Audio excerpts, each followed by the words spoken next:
The time is now 6 p.m. We will now call this special public meeting of the Board of Trustees of Humble Independent School District to order. Moving to our first item of business, closed session.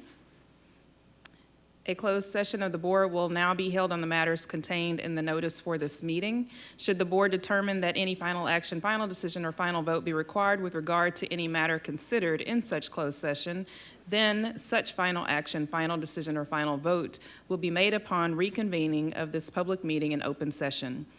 A closed session of the board will now be held. The time is still 6 p.m.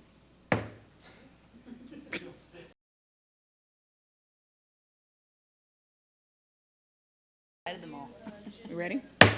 The time is now 7 p.m. We will now reconvene into open session.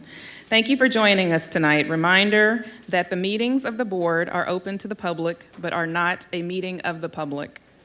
The board receives the agenda and all supporting documentation several days in advance of the regular meetings, which allows us to ask and receive answers to many of our questions in advance of the regular meeting.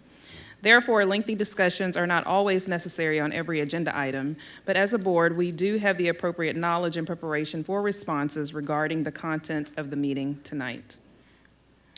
Opening items. A public hearing to discuss the 2021-2022 budget. Our first item will be a public hearing to discuss the 2021-2022 budget. The board will now hold a public hearing on the budget as required by the Texas Education Code 44.004F. The board may hear public comments, discuss, and adopt the budget. Anyone wishing to speak as either an individual or a representative of a group may do so following the procedure outlined in the agenda. The board asks that the comments pertain to the budget and be no longer than 3 minutes. Do we have any questions or comments by patrons or district employees regarding the budget hearing? Seeing there is no one signed up to speak, Dr. Fagan, I will turn the meeting over to you for the budget hearing. Great.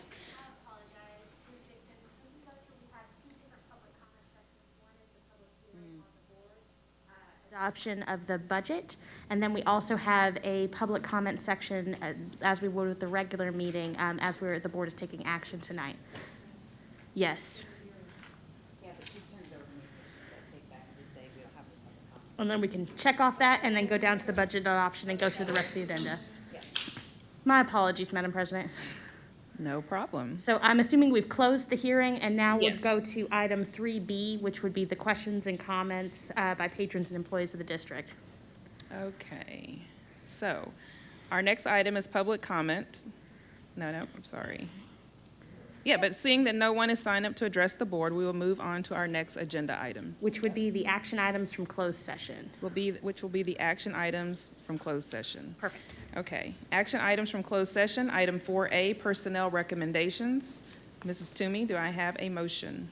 I move that the board approve the administration's personnel recommendations as presented in closed session with addendum. All those in favor? 7-0. I'm sorry, pardon me, 6-0.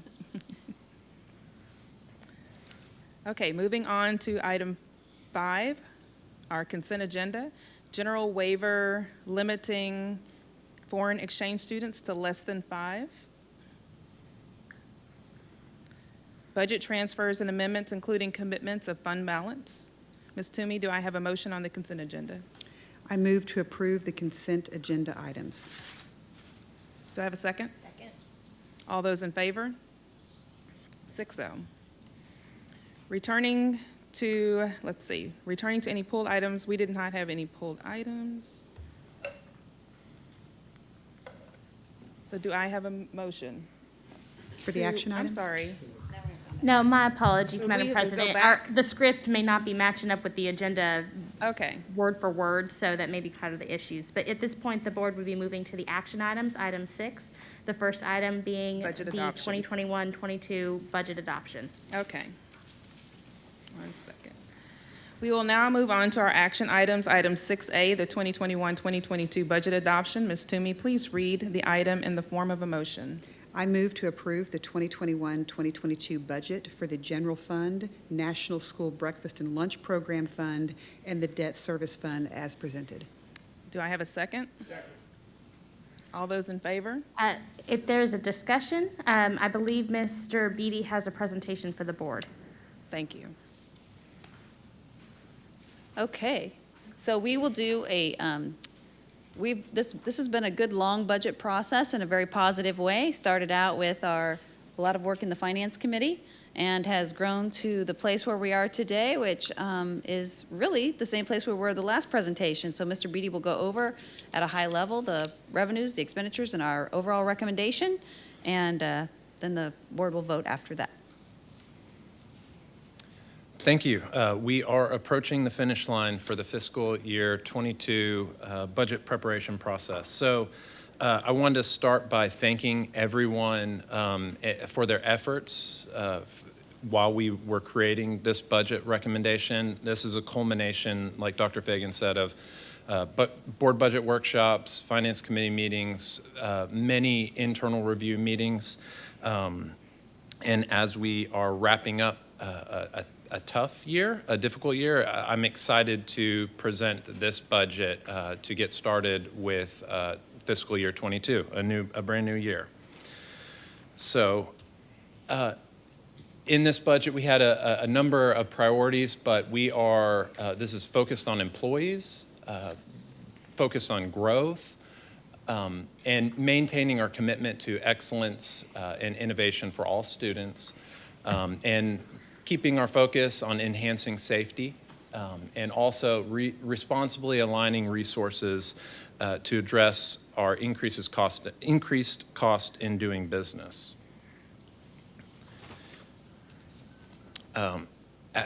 Just an overview. There's a lot of items in this budget focused on staff. 3% on average general salary increase for all staff.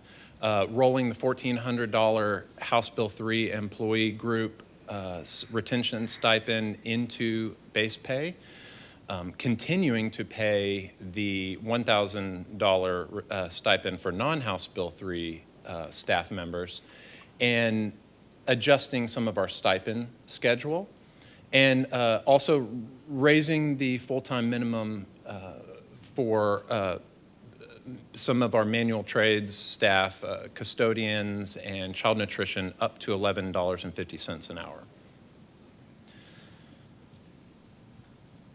We're also focusing on benefits, and the proposed budget increases our district-paid employee life policy from $10,000 to $15,000.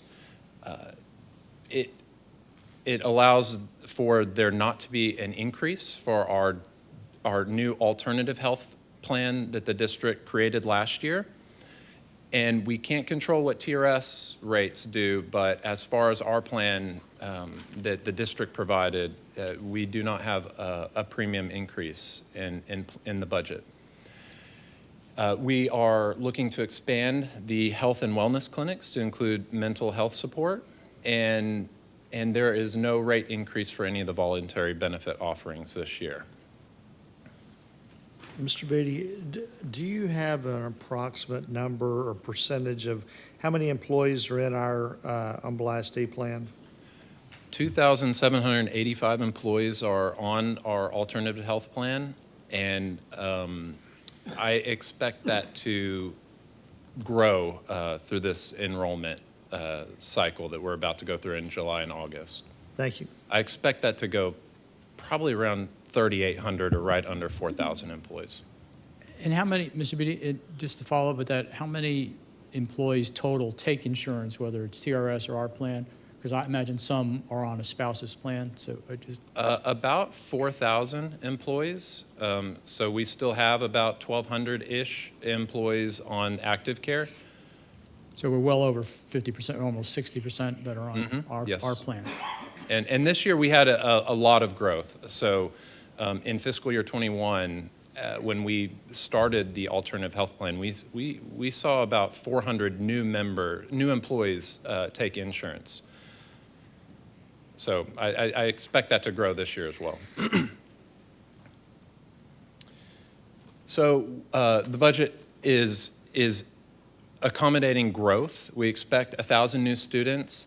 We're opening Autumn Creek Elementary in the fall, getting started, opening Middle School 10. So hiring the administrative staff there to begin that opening process for next year, not next year, but the following year after that. Planning for contingency depending on growth, and addressing transportation needs due to new Lakeland being built and the proximity to the school changing, so addressing those transportation needs along with a new elementary school. Mr. Beatty, I'm sorry, can a question, Dr. Fagan, and I apologize, I meant to send you an email about this. It was an article I saw yesterday. Do we think and they were talking about, not just here, but across the nation, that the influx that you may see in the kindergarten level because of kids who should have been in kindergarten last year, were held, parents didn't want them there, and so now it's like double up. Are we concerned that we might need more space or teachers at that level? Well, we've been actually doing quite a campaign to encourage those folks to let us know now so that we can plan accordingly and make sure that we have the space. It's not an issue at this point, but we'll continue to monitor the information as it comes in. But Public Communications partnered with Elementary Ed, and they did a really big every campus push and got a lot of that information in early for us. We didn't have the same impact a lot of other places did, but we did have a small impact in our pre-K early childhood. So we are planning also to continue personalizing education. So the budget adds for new special education teachers and professionals, adds dyslexia campus support, and also supports innovation through the 6th grade CTE wheel, and finishing off the 504 facilitators. We have added that in prior years to the secondary level, and finishing that out with the elementary support to relieve the counselors at those campuses. Continuing the focus on safety, improvements to the radios to enhance communication in emergencies, working on the HVAC system to provide quality, clean air, and address some of the needs of our fleet vehicles that are unable to, really shouldn't be on the road any longer. We have met our useful life with those assets. And then we're also trying to align our resources to our goals. And we have gone through a lot of construction in prior years and recently. So that comes with an added cost to insure those buildings, to make sure that we can keep those facilities safe and secure for the future. And looking to enhance some customer support and with HR and payroll, adding a senior payroll specialist that will provide support for TRS. We have a lot of staff who, when they retire, there's a lot of work that needs to be done to get all of their final forms to the state, and this position is going to help make that a more efficient, smooth process. And continue to implement Cardonics and Naviance software, continue to support technology, and implement a new internal audit software. So ultimately, after it's all said and done, we are expecting to receive about $8 million more based off our expected student growth. And ultimately, the changes that we are proposing in the budget result in about $21 million of added expense. And so after what we did last year to prepare for this year, and receiving a little bit of savings from the North Transportation Center that will be functional for this fall, It looks to be that we'll have about a little over $1 million surplus for this year. And that this is a conservative budget, and it also prepares us for next year because we do need to open a middle school next year. So it gives us a little bit of a head start with that process for the budget preparation for next year. And in this budget proposal, we are recommending to use one-time dollars for a lot of items that it makes sense to use one-time dollars for. And so we're looking to utilize fund balance for about $4.3 million of expenses in this year's budget.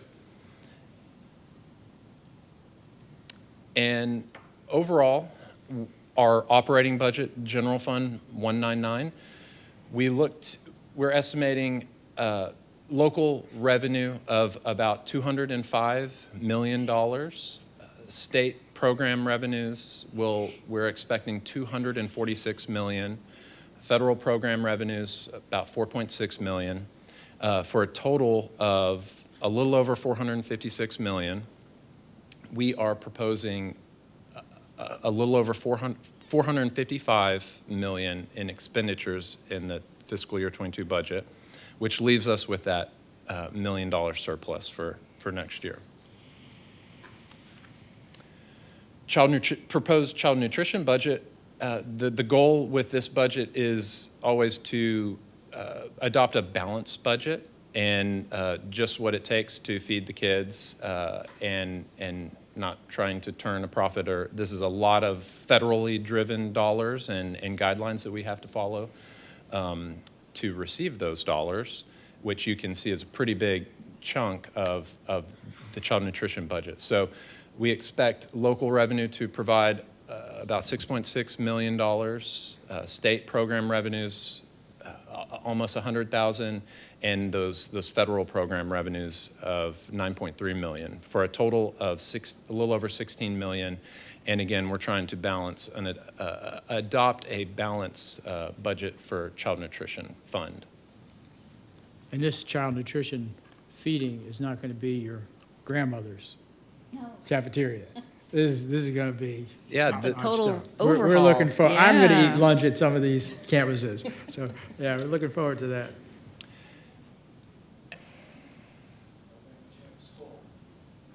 And then also, we will be proposing the debt service budget tonight, which is, the INS tax rate funds our debt service budget, and we expect a little over $76 million in local revenue. State program chips in a little bit, about $1.4 million, and for a total of almost $78 million. And again, this budget is based off of our debt service obligations and preparing for future obligations as well. So we are trying to balance that as well with this budget at the same time, similar to our child nutrition budget.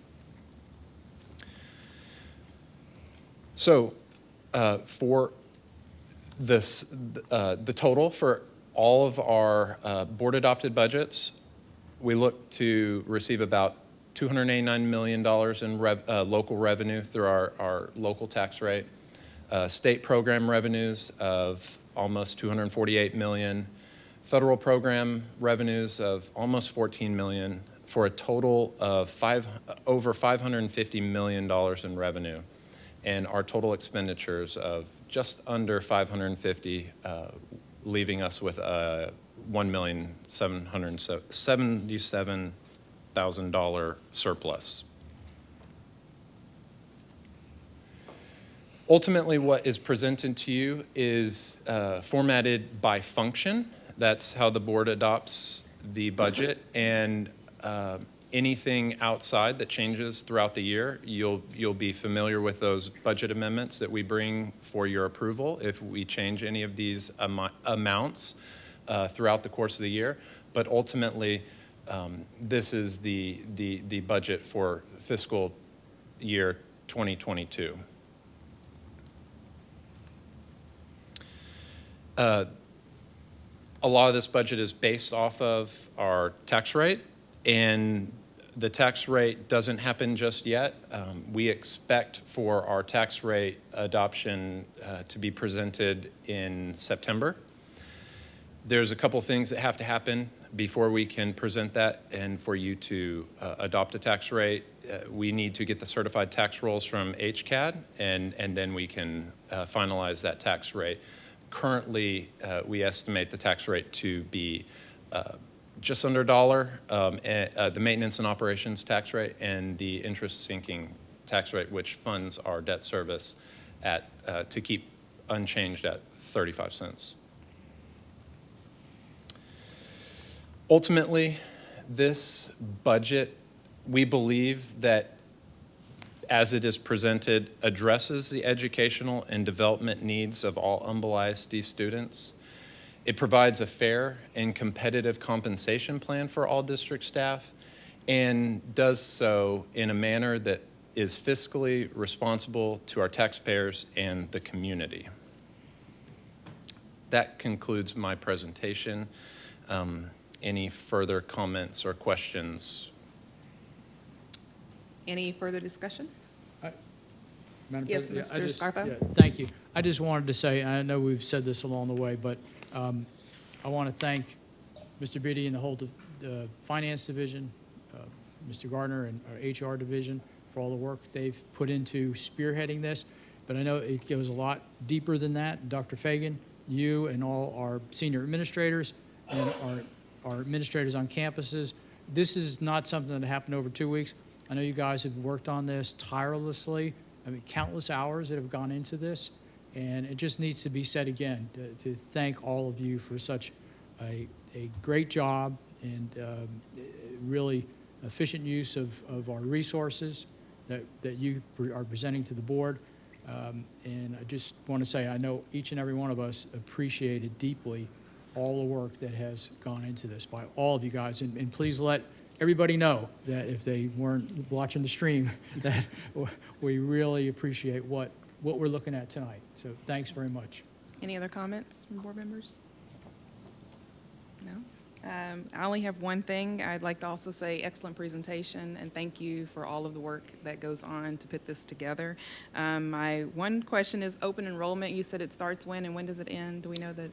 So it'll be about the second week of July. We haven't nailed down the exact dates, but we're preparing for the second week of July through about August 16th. Okay. And we tried to do that to coincide with TRS, since we do offer TRS Active Care to fall in line with their enrollment dates as well. So we're giving everybody the opportunity to enroll. Okay, now I was just curious, so we'll actually have the actual numbers for our program after the August board meeting then, because that's August 10th. Okay, I just wanted to double check. But thank you for everything. Yep. Thank you. Dr. Fagan, do you have anything? No, I want to just say thank you to everyone. Our budget process begins a long time ago. It is extraordinarily thorough. Every single person, leader in this organization has an opportunity to submit items. They all get considered down to the last $2,000 item. And we move the items forward that are in alignment with our values and our goals and the needs of our students, and that really prioritize the most talented staff. And so I'm very proud of the way that we align our resources with our directions and from this board and the community. And I think this budget does a lot of great things for Humble ISD, using the dollars very wisely. And we have to do that. We have to be efficient in a growing district. I do want to say one quick shout out to Representative Huberty. In this legislative session, there was a House Bill 3 fix bill. There was a moment where the Fast Growth Coalition sort of item that is part of House Bill 3 looked like it might be going in a different way. And that would have been a $2 million reduction for us. And so we were actually talking about, will we take it out of fund balance? What will we do? Representative Huberty worked with a number of different groups that we work with and was able to turn that around and make sure that districts like ours that are opening new campuses every year, we're not hurt by this change in legislation. So I want to thank him, because that $1 million surplus could have been a $1 million deficit. And we weren't excited about a budget like that. So anyway, it was nice to have that happen. And I appreciate everybody on the board. Finance Committee does a lot of work on this, vetting everything and the little details, and we appreciate that also.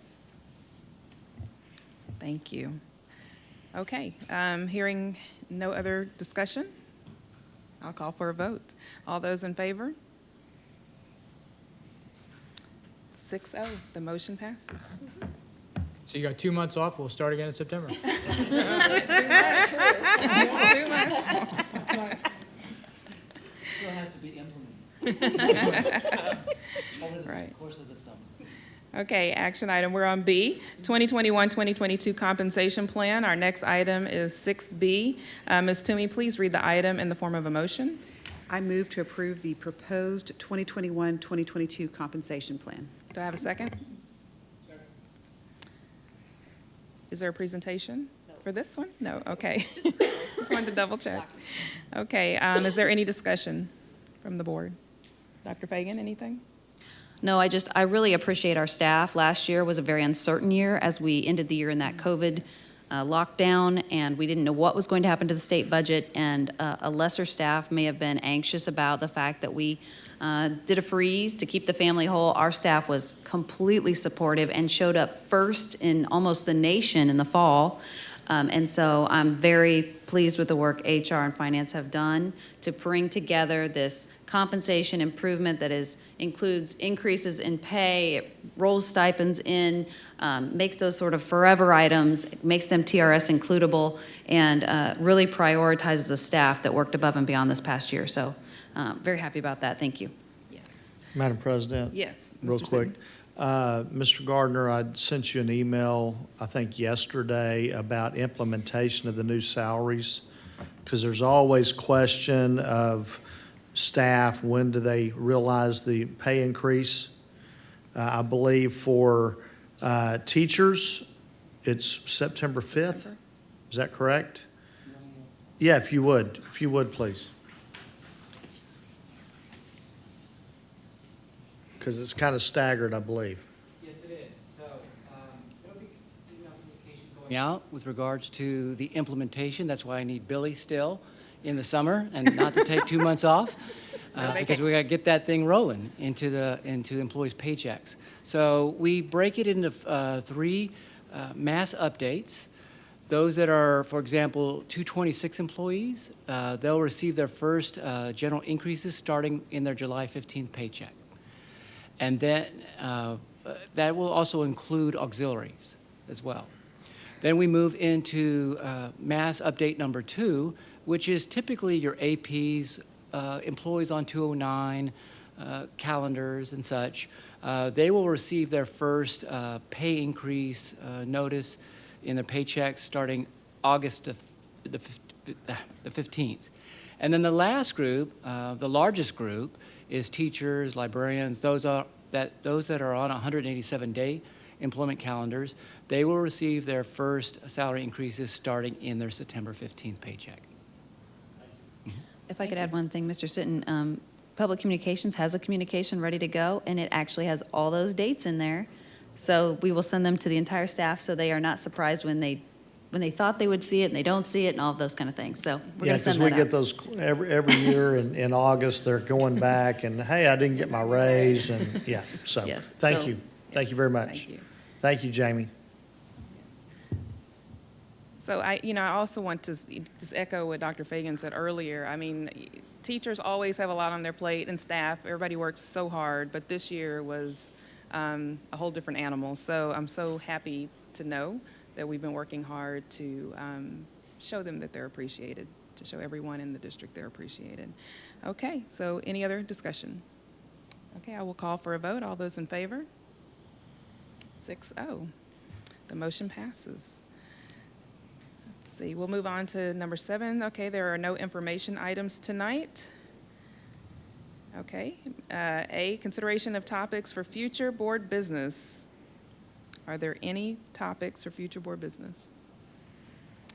Seeing none, the time is now 7:28 p.m. This meeting is now adjourned.